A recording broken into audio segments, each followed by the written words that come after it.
Baik, Assalamualaikum warahmatullahi wabarakatuh. Sebelumnya, Waalaikumsalam warahmatullahi perkenalkan, wabarakatuh. saya Septian Adi Pratama sebagai MC pada presentasi kali ini. Yang saya hormati Bapak Dudi sebagai dosen pada mata kuliah Abattoir dan teman-teman mahasiswa TNK 58. Selanjutnya, izin memperkenalkan anggota kelompok kami, ada Cindy Lavinda, Vega Pavonis, Tio Febrian Sinagah, dan Muhammad Rehan Sahularna. Kami di sini akan mempresentasikan hasil laporan kunjungan kami di RPH Bubulak.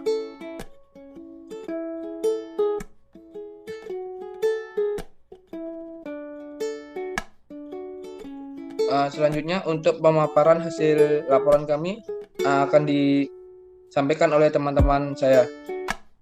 Yang pertama untuk pendahuluan akan disampaikan oleh Rio. Kepada Rio dipersilakan. Pendahuluan. RPH adalah suatu bangunan atau kompleks bangunan dengan desain dan syarat tertentu yang digunakan sebagai tempat pemotongan hewan untuk menghasilkan daging konsumsi masyarakat umum. RPH sendiri harus menghasilkan daging yang aman, sehat, utuh, dan halal atau sering disingkat dengan ASO. RPH memiliki 4 kelas, yaitu kelas A, kelas B, kelas C, dan kelas D. Pembagian kelas ini berdasarkan kelengkapan fasilitas dan luas wilayah pemasaran dari RPH tersebut.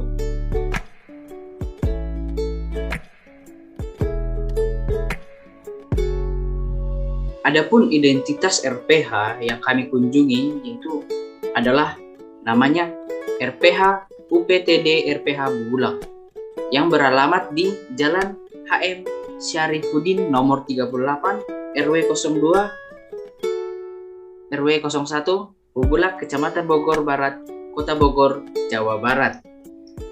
Kelas RPH yaitu kelas B. Kategori RPH kategori 2. Kemudian pemiliknya adalah pemerintah atau negara. Kenapa dimasukkan ke dalam kategori 2? Dikarenakan RPH ini hanya menyediakan jasa pemotongan dan tidak memiliki peternakan.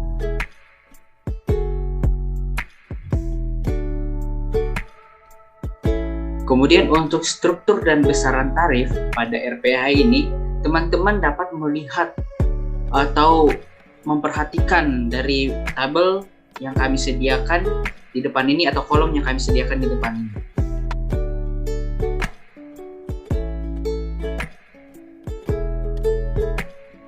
Selanjutnya untuk alur proses pemotongan akan dijelaskan oleh saudara kami Cindy Lavinda. Kepada Cindy dipersilakan. Baik, terima kasih. Selanjutnya ada alur proses pemotongan di RPH Bubulak ini, yaitu diawali dengan antemortem, yaitunya proses pemeriksaan kesehatan, kemudian dilanjutkan dengan stunning atau pemingsanan menggunakan stunning gun yang diisi dengan peluru merah, lalu slaughtering, yaitu proses penyembelihan yang dilakukan oleh Julaiha, kemudian head removal, yaitu pemotongan kepala, kemudian shell removal, pemotongan kaki, kemudian skinning atau proses pengulitan, kemudian ada removal, dan dilanjutkan dengan evisceration atau proses pengeluaran jeroan, kemudian brisket splitting, selanjutnya trimming, yaitu penirisan lemak, dan selanjutnya karkas splitting, yaitu pembelahan karkas. Kemudian karkas dimasukkan ke dalam chiller atau lemari pendingin dan dilanjutkan dengan deboning atau pemotongan secara komersial, kemudian karkas weighing yaitu penimbangan karkas, dan dilanjutkan dengan postmortem yaitu pemeriksaan kesehatan sampai ke jeroan-jeroannya, dan terakhir yaitu distribution.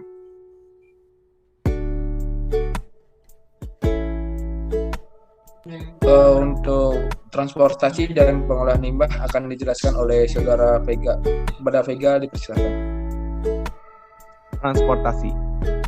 Transportasi yang biasanya digunakan sama bos sapi pada umumnya mereka menggunakan truk canter.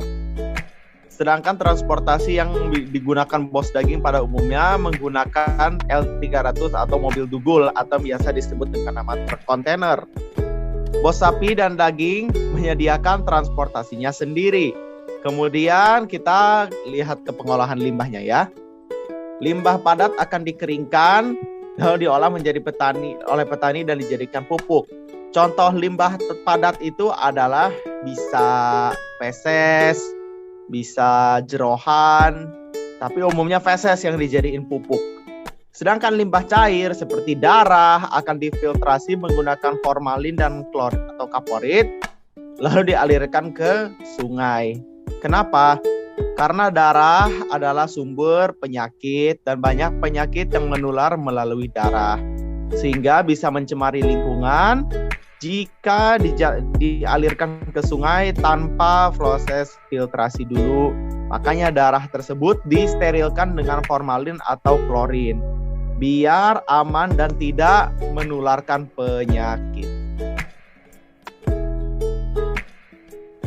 Selanjutnya untuk permasalahan di RPH akan disampaikan oleh Rehansa. Ya, terima kasih Septian untuk waktunya. Selanjutnya ada permasalahan di RPH Bubulak ini. Berdasarkan hasil kunjungan yang kami lakukan, ada beberapa faktor yang dapat mengancam keselamatan pekerja dan pengunjung RPH tersebut. Di antaranya lantai ruangan pemotong yang licin karena darah, kurangnya perlengkapan SOP untuk karyawan, kurangnya kesadaran karyawan dalam mematuhi peraturan seperti ada yang merokok di dalam pemotongan, dan tata letak yang kurang teratur karena ada pengait yang menggantung begitu saja dan bisa saja membahayakan pekerja atau pengunjung. Selanjutnya